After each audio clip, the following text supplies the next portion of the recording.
सलाम, नमस्ते, सत श्री अकाल। मैं हूं रजा और आप देख रहे हैं दोस्तों रजाग्राफी।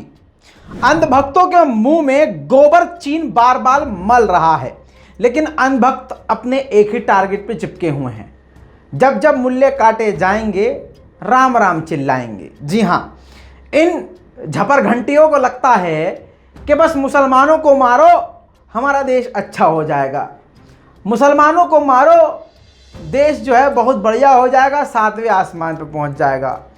ये नरभक्षी गिद्ध जो हैं, इनके पिछवाड़े को लाल कर रहा है चाइना, लेकिन इनको होश नहीं आ रहा है।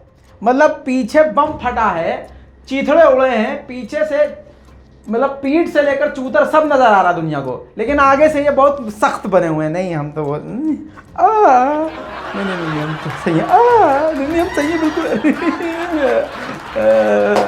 जय श्री राम। हाँ, बस इनको ये करवा लो, जय श्री राम बोल के मुसलमानों को मरवा लो।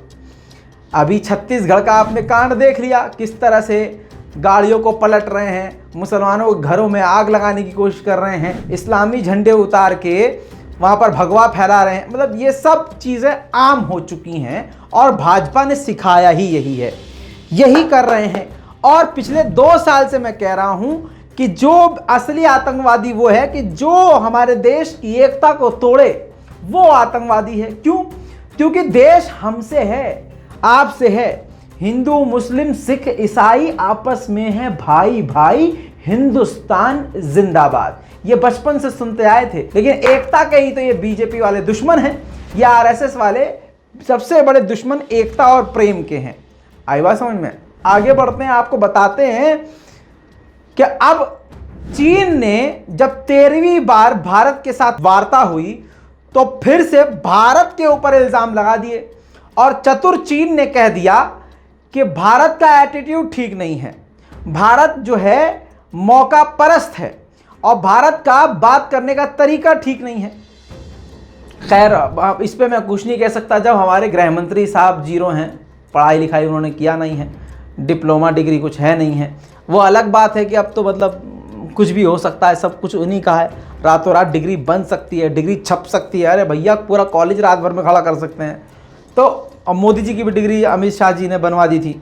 अरे बाप रे, ये तो धोती खोल रहा है। बहरहाल दोस्तों, अब कहने का सीधा सीधा मकसद ये है कि उन्होंने अब कह दिया कि भैया इनका बात करने का तरीका ठीक नहीं है, इनका एटीट्यूड ठीक नहीं है। आपको बता दूं कि उसके बाद बड़ी धमकी दे दी है। जी हाँ, चीन ने अब तक की भारत को सबसे बड़ी धमकी दे दी है, और इस धमकी के बावजूद बीजेपी की आईटी सेल है वो इस वक्त खामोश नजर आ रही है।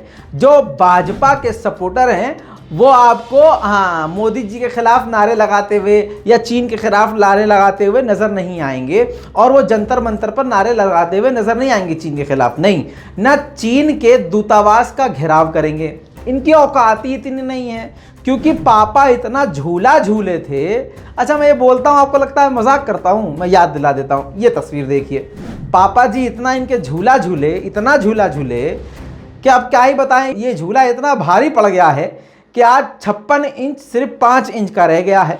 56 इंच की छाती पे बार बार वो पत्थर मार के निकल लेता है चाइना। बहरहाल दोस्तों, अब मैं आपको यहाँ पर अपने जुमलेबाज जो शख्सियत हमारे देश की, जिनका बज रहा है पूरी दुनिया में डंका, हाँ गलत मत समझो, डंके की बात कर रहा हूँ, ये सारी दुनिया में बज रहा है, उनका जुमला सुनाता हूं आपको 2014 से पहले। जो हरकतों के खिलाफ आवाज उठानी चाहिए थी, लाल आंख कर करके चाइना को समझाना चाहिए था। देखा दोस्तों, हाँ ये पहले बोल रहे थे, फिर झूला झूले है, सत्ता में आए झूला झूले, लबी डबी होने शुरू हो गई, और उसके बाद अब जब चीन घुसपैठ कर रहा है दोबारा से, याद है ना, दोबारा से हुआ है। हाँ, अब क्या बोल रहे हैं मोदी जी? न वहां कोई हमारी सीमा में घुस आया है, न ही कोई घुसा हुआ है, न ही हमारी कोई पोस्ट किसी दूसरे के कब्जे में है। शाबाश बेटा, बहुत बढ़िया। वक्त पलट गया, जज्बात पलट गए, मोदी जी पलट गए, इनकी जबान पलट गई है। अब मोदी जी ये भी नहीं कह रहे हाँ मेरे मुंह से निकल गई भैया, गलती हो गई, यही बोल देते, नहीं बोल ही नहीं रहे। बहरहाल मोदी जी हमारे भारत से और भारत की सेना से इतना प्रेम करते हैं कि अभी कश्मीर में जो 5 हमारे सैनिक मारे गए हैं उनके लिए ट्वीट करने में अंगूठे में दर्द हो रहा है मोदी जी के, दर्द हो रहा है, नहीं कर पा रहे हैं। जापान को विश करने के लिए जापानी में हाँ ट्वीट कर सकते हैं, लेकिन किसानों के मरने पर, किसानों के शहीद होने पर एक ट्वीट नहीं कर सकते। क्यों? क्योंकि भाजपा की नज़र में किसान आतंकवादी हैं। समझिए दोस्तों, जिस सेना को, जिस मिलिट्री को, जिस पुलिस फोर्स को चीन के खिलाफ इस्तेमाल करना चाहिए, उन्हीं सेना को, उन्हीं मिलिट्री को, उन्हीं पैरामिलिट्री को, उन्हीं पुलिस वालों को भारत के ही नागरिकों के खिलाफ बीजेपी इस्तेमाल कर रही है, किसानों के खिलाफ इस्तेमाल कर रही है, मुसलमानों के खिलाफ इस्तेमाल कर रही है। आज भी अगर भारतीय नहीं जागेंगे तो यकीन जाना भारत टूट जाएगा, क्योंकि दोस्तों भारत को तोड़ने वाले यही भाजपा और यही आरएसएस हैं। जी हाँ, ये गड्ढे में लेके जा रहे हैं। आपको बता दूं कि चीन ने बहुत बड़ी धमकी दी है। इन सब बातों के बाद चीन के ग्लोबल टाइम अखबार ने, ये देखिए फुल स्क्रीन पर, इसका आप टेक्स्ट जो है अलग से पढ़ सकते हैं और नीचे इंग्लिश में जो उन्होंने पोस्ट किया है वो भी आप पढ़ सकते हैं। इसमें एटीट्यूड की बात की गई है कि भारत का एटीट्यूड ठीक नहीं है, भारत के तेवर सही नहीं है, भारत की डिमांड ठीक नहीं है, इस तरह की बातें कही है। लेकिन आप जो ऊपर जो कंटेंट लिखा हुआ है उसको अगर आप ध्यान से पढ़ेंगे तो देखिए क्या लिखा हुआ है। साफ साफ लिखा हुआ है कि नई दिल्ली को ये चीज़ बिल्कुल अच्छी तरह से समझ लेनी चाहिए कि अगर गलत तरीके से बॉर्डर हासिल करने की कोशिश की और अगर जंग शुरू हुई तो इट विल डेफिनेटली लूज, आप हर हाल में हारेंगे। जी हाँ, अब चीन हाँ साफ कह चुका है, इससे साफ क्या कहेगा कि तुम हारोगे, लेकिन भारत की चड्डी गैंग, भारत की टट्टी गैंग, भारत का पखाना गैंग, भारत का मूत गैंग, भारत का ये आरएसएस गैंग, ये जो इनकी ट्रेनिंग बहुत खतरनाक चल रही थी पिछले 50 सालों से, इनकी ट्रेनिंग देख लीजिए पहले। और ये ट्रेनिंग, खतरनाक ट्रेनिंग लेने के बाद भी अब चीन के खिलाफ लड़ नहीं रहे, बोल नहीं रहे। देखिए ये ट्रेनिंग, हाँ ये इनका देख लीजिए, ये ट्रेनिंग आरएसएस की बड़ी खतरनाक चल रही है, चड्डी गैंग की। ये देखिए कैसे भाग रहे हैं, ली ली ली ली ली ली ली। अरे समझ में नहीं आ रहा है ये भागने की प्रैक्टिस क्यों कर रहे हैं अबे, ये समझ में नहीं आया, माफ़ कीजिएगा। अब ये तो आरएसएस वाले ही समझे, चड्डी गैंग कि ये भागने की प्रैक्टिस क्यों कर रहे हैं। बहरहाल चीन की खतरनाक धमकी के बाद ये सारे संगठन ग्रुप हाँ पखाने और टट्टी की समाधि ले चुके हैं। कोई भी एक जुमला बोलने को तैयार नहीं है चीन के खिलाफ। कोई ये नहीं कह रहा है कि 56 इंच वाला छोटी दाढ़ी जब थी तो खूब डायलॉग पर डायलॉग मार रहा था, लाल आंख दिखा देंगे, एक सर के बदले 70 सर लेके आएंगे। अब क्या हुआ sir? Hello sir, mister prime minister sir, क्या हुआ सर? समझ में नहीं आ रहा है? अच्छा, आएगा भी नहीं समझ में। चीन ने खुल के तुम्हारे मुंह पे थूक दिया है, लेकिन ये भाजपाई खामोश बैठे हैं। यहीं से इनकी देशभक्ति समझ में आ जानी चाहिए। आपको लग रहा होगा कि हम फर्जी खबर सुना रहे हैं, तो दोस्तों जूता उठा के अंधभक्तों के मुंह मारते हैं। नव भारत टाइम्स में खबर आ चुकी है और अब चलते हैं नव भारत टाइम्स के थोड़ा सा लास्ट वाले पैराग्राफ में। ये नव भारत टाइम्स भी बीजेपी का बहुत बड़ा समर्थक है।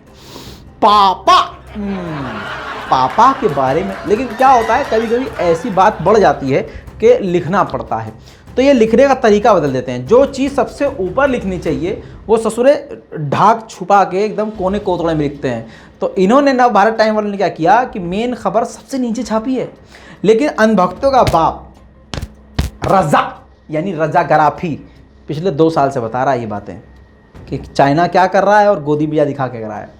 लास्ट पैराग्राफ पढ़िए, क्या लिखा है? चीनी सैनिकों ने रोके रास्ते, चीनी सैनिकों ने रोके रास्ते, भारतीय सेना के रास्ते रोके हुए हैं।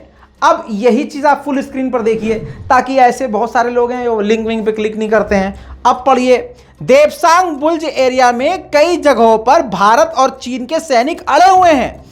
पीएलए भारतीय सैनिकों को पिछले साल से ही अपने पारंपरिक पेट्रोलिंग पॉइंट पीपी 10, 11, 11A, 12 और 13 के साथ साथ देमचौक सेक्टर में ट्रैक जंक्शन, चांडिंग, निशुल्क नाला, CNN तक जाने नहीं दे रहा है। चीनी सैनिकों ने ये पूरे रास्ते रोक रखे हैं। समझिए दोस्तों, ये जो चड्डी गैंग है, ये भाजपा पूरे देश में नफरत फैला रही है।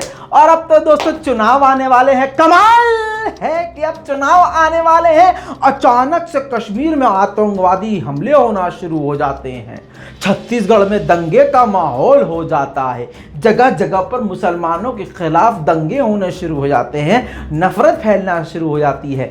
दिल्ली में आतंकवादी पकड़ा जाता है, लक्ष्मी नगर में आतंकवादी पकड़ा जाता है, कश्मीर में आतंकवादियों से मुठभेड़ हो जाती है, अचानक से ड्रोन हमले होना। ओह मोदी जी प्लीज जीत जाओ यार, ऐसी जीत जाओ। मतलब ये सब करना, खैर दोस्तों समझदार को इशारा काफ़ी है। इस पूरी रिपोर्ट पर अपनी राय कमेंट में ज़रूर लिखिएगा। लाल बटन दबा के चैनल को सब्सक्राइब ज़रूर कर लीजिएगा, वरना ऐसी ज़बरदस्त वीडियो आपको कहीं नहीं मिलने वाली है। मैं हूं रज़ा और आप देख रहे हैं, हाँ नाम तो आप याद कर लीजिए, वैसे आप हमको प्यार से अंध भक्तों के पिताजी भी कह सकते हैं। जय हिंद।